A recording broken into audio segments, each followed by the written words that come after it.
में मौसम ने अचानक करवट ले ली है। सुबह से तेज हवाएं, बारिश और काले बादलों ने कई शहरों की तस्वीर बदल दी है। रविवार सुबह नोएडा, गाजियाबाद, मेरठ और अयोध्या समेत करीब 15 शहरों में तेज हवा के साथ हल्की बारिश। हाथरस में बारिश के कारण एक कोल्ड स्टोरेज की दीवार अचानक गिर गई और अंदर रखा करीब 10,000 बोरी आलू मलबे में दब गया। मौसम विभाग ने आज प्रदेश के 35 जिलों में गरज चमक के साथ बारिश और 10 जिलों में ओले गिरने का अलर्ट जारी किया है। हालांकि तापमान में गिरावट से लोगों को गर्मी से राहत मिली है, लेकिन किसानों के लिए यह बदलता मौसम चिंता जरूर बढ़ा रहा है। यूपी पुलिस की दरोगा भर्ती परीक्षा का एक सवाल सीधे सरकार तक पहुंच गया है। अवसर के हिसाब से बदल जाने वाले को क्या कहेंगे? पंडित, अवसरवादी, निष्कपट और सदाचारी। इसी में पंडित विकल्प होने पर विवाद शुरू हो गया। सवाल को लेकर कई नेताओं ने आपत्ति जताई है। डिप्टी सीएम ब्रजेश पाठक ने कहा कि अगर किसी प्रश्न से किसी समाज की गरिमा को ठेस पहुंचती है तो यह बिल्कुल स्वीकार्य नहीं है। बीजेपी के विधायक शलभ मणि त्रिपाठी, प्रकाश द्विवेदी और रमेश मिश्र ने सीएम योगी को पत्र लिखकर कार्रवाई की मांग की है। वहीं पार्टी के प्रदेश मंत्री अभिजात मिश्र ने भी इसे एक समुदाय की भावनाओं को आहत करने वाला बताया।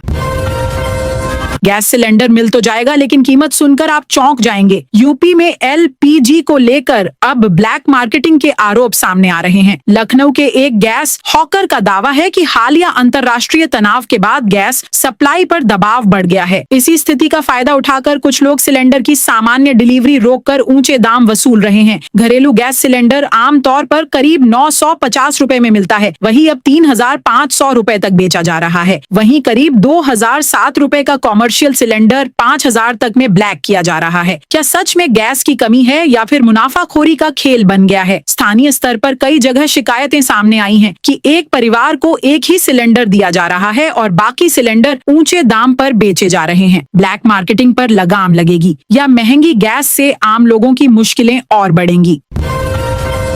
लखनऊ में आज बहुजन राजनीति की ताकत एक बार फिर दिखी। कांशीराम जयंती पर हजारों कार्यकर्ता जुटे और बड़ा राजनीतिक संदेश दिया गया। बसपा सुप्रीमो मायावती ने राजधानी लखनऊ में बहुजन समाज पार्टी के संस्थापक कांशीराम को उनकी 92वीं जयंती पर श्रद्धांजलि अर्पित की। इस मौके पर उन्होंने पार्टी कार्यकर्ताओं से एकजुट होकर वोटों की ताकत से सत्ता की चाबी हासिल करने की अपील की। मायावती ने बाबा साहेब डॉक्टर भीमराव अंबेडकर के संविधान में बहुजनों के हित, कल्याण और आत्मसम्मान के लिए जो अधिकार दिए गए हैं उन्हें जमीन पर लागू करना ही कांशीराम का मिशन और उनका जीवन संदेश था। कांशीराम जयंती पर सिर्फ बसपा ही नहीं, दूसरी पार्टियां भी अपनी सियासी रणनीति दिखाती नजर आईं। बसपा ने चलो लखनऊ का नारा देते हुए डॉक्टर भीमराव अंबेडकर सामाजिक परिवर्तन स्थल पर बड़ा कार्यक्रम किया, जिसमें प्रदेश भर से हजारों कार्यकर्ता पहुंचे। यानी कांशीराम जयंती श्रद्धांजलि का दिन नहीं, बल्कि यूपी की राजनीति में शक्ति प्रदर्शन का बड़ा मंच भी बनती नजर आ रही है।